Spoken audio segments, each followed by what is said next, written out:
Este matí, com a regidor d'Esports, he assistit al torneig preautonòmic de tenis taula que hem celebrat en el pavelló Pere Puig de la nostra ciutat.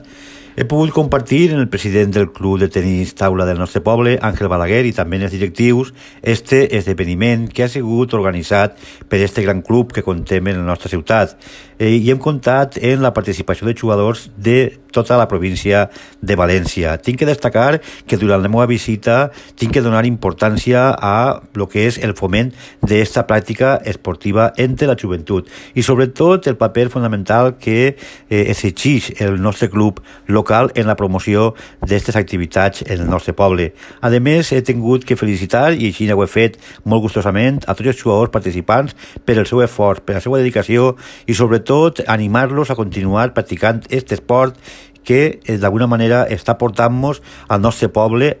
al Cira, dins del tenis taula d'Espanya per totes les províncies de les capitals d'aquest país. El torneig preautonòmic ha sigut, com dia, un èxit i com a regidor de Deports no tinc més que res que agrair-li al club local, al seu president i a la seva directiva la seva excel·lent organització i, a més, agrair-los molt profundament la promoció d'aquest esport en el nostre poble.